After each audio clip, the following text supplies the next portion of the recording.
Hey guys, welcome back to the Scout Tactical channel. I really appreciate the views. Tonight we're going to do the 5.11 Triab 18 pack review. This is a pretty cool pack because, excuse me, it seems to be the most convertible pack that 5.11 is currently doing. You saw the Rush 72 in my basic 72-hour survival bag or get home bag series. Lots of views. That seems to be a popular one, and several of you guys said, hey, do you use anything smaller? What would be a better 5.11 alternative or Blackhawk? Well, I have a lot of bags, as most of you have, and unfortunately I think I have a bag problem because I seem to grow them and I'm kind of addicted to them, and I have a bag for this and a bag for that, and so yeah, there are some different bags, and I don't mind showing you if that's what you want to see. Triab 18. This is a neat pack. I bought it and it didn't work for what I bought it for. I guess that's my disclaimer on this pack. It's a good one, but it didn't work for my get home bag or my bug out bag. This thing, as you can guess by the number 18, if you're a 5.11 fan, hey, they have the Rush series. That's been around for several years now. And it's the Rush 12, the Rush 24, and the Rush 72. Those aren't a cubic inch thing. That nomenclature is really referred to what they designed for a number of hours you need the bag. A 72 is a 3-hour bag, a 24 is a 1 hour, or 3-day, 1-day bag, etc.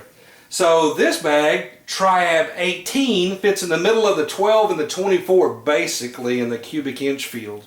But it's kind of different because it's convertible.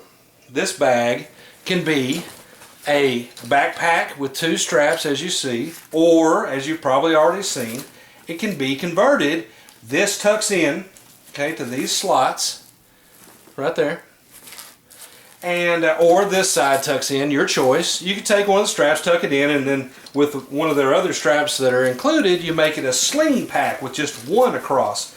And I think that has its place, but I will say that in my opinion, the slings don't hold as much load because you only have one strap going across. But, good Lord, how much weight do you get in a little bitty pack anyway? You know, this is a pretty small pack. I think it's $18.54 on their website, but I see another place that's like, one was $19.36 and one was $2,000, so 1,800 to 2,100 cubes is somewhere in there. It does have several pockets, and as you see, it's completely molle compatible on the sides too, which is where I stuck another water bottle pouch when I was trying it out. Okay, and on the front, it does have the old 5.11 glasses pocket or cell phone pocket. It's fleece lined, which is cool. It's right there. It has pass through for your comms or your water bladder if you're choosing to use one. There's no real problem with the pack. It does open real uniquely. It's not like most of 5.11 stuff. Back here you can put your bladder going through. You can put your armor, an armor plate, stuff like that. So the bag's good to go. It just wasn't quite big enough for what I was trying to do. I needed about 2,400 cubes, 2,500 cubes for my 72-hour bag, and this one just wouldn't fit it. I had it packed to the max. It held the weight at 25, 30 pounds, no problem, and it was fairly comfortable.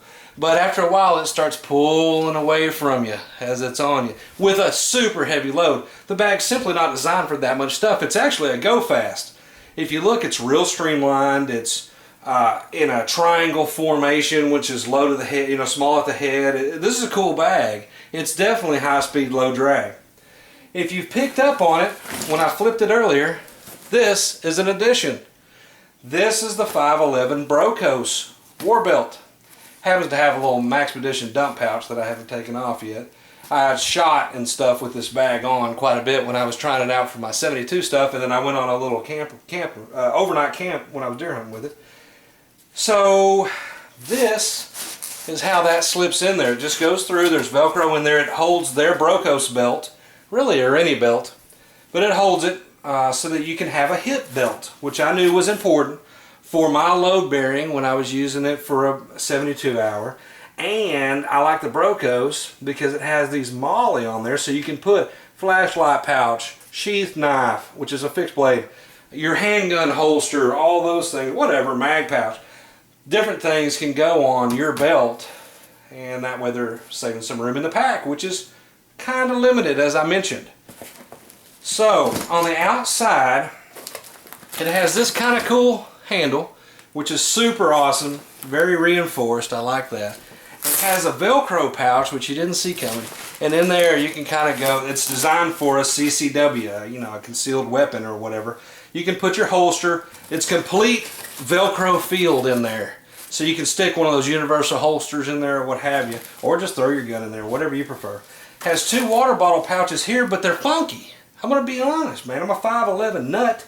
I should own stock in the company at this point, but I'm telling you that these are weird pouches because of this strap right here, which does adjust out.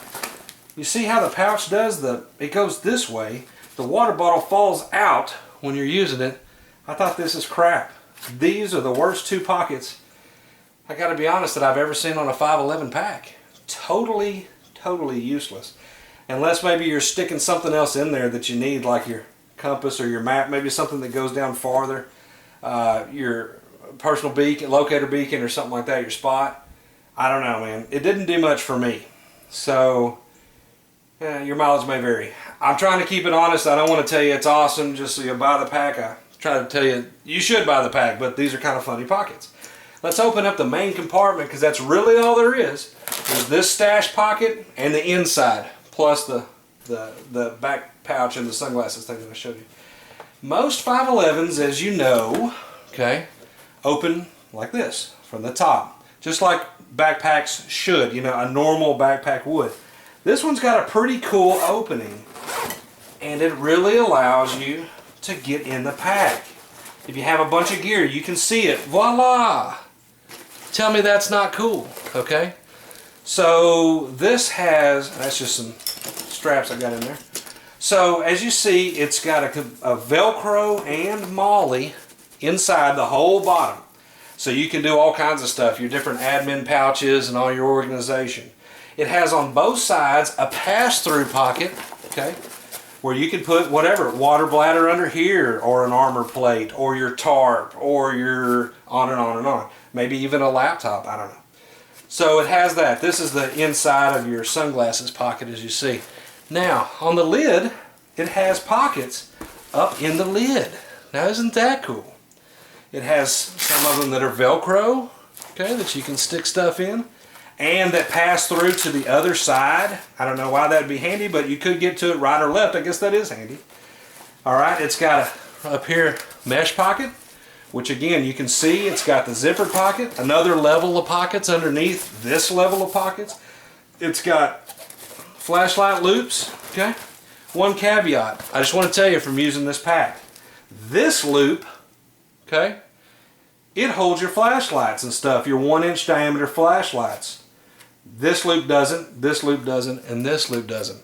In fact, I'm guessing pocket knife or something, because they're very narrow and very tight down to the pack. And that is how other ones were. I went back to a store, a police supply store in Dallas, and checked these out again to see if I had a weird one, and no, they're all like this. So this is a tall loop, and these are real short loops. Don't know why. Two little Velcro pouches here is where I was running some extra batteries. So plenty of storage options. It's one main compartment basically with your Velcro and molle all the way down it. Then it has all the little pockets on the inside lid. Okay. Now you can zip this up. If you wanted to, you could leave a corner down like I was doing and just open it up and get into your stuff. That way all your stuff doesn't fall out or it's not getting exposed to the weather or what have you. So it's no big deal to just open one side, and this real versatile triangle of zippers gives you that capability. I like that. So all in all, 5.11 Triab, yes, I like it. It is a little high, man. A lot of these places, you know, I picked this thing up actually on a sale. I think it was a Memorial Day sale earlier in the year. And it was, I think I got it 89 or 99. Now they're 129, 139. That's a little high for less than 2,000 or right at 2,000 cubic inch pack, in my opinion. And maybe just because I work on a police salary. I spend money on gear. I have good gear. But dang, man, you know, it's tough to do a $140 pack that's small when you may have some other alternatives out there. You know, there's plenty of camo, deer hunting style backpacks at the hunting stores, at the Cabela's, the Bass Pro, and whatever, that you're picking up at the $59 to $89 range that are similar in size. So since this wouldn't be my primary get home bag or what have you, maybe it is for you, I say a little overpriced. Maybe out of a 5-star scale, this one rolls 4 because of price. The storage is good. The configuration is real unique. The pack weighs a pretty good amount. It's not overly heavy. Although 5.11 is always a little heavy compared to others because it is always a super heavy material.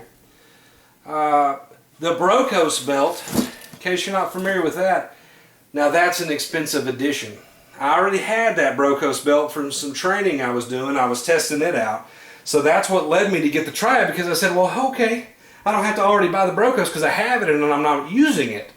But if, in case you don't know, the Brokos belt's, I think, $79 in most stores. So an $80 addition to a $130, $140 pack.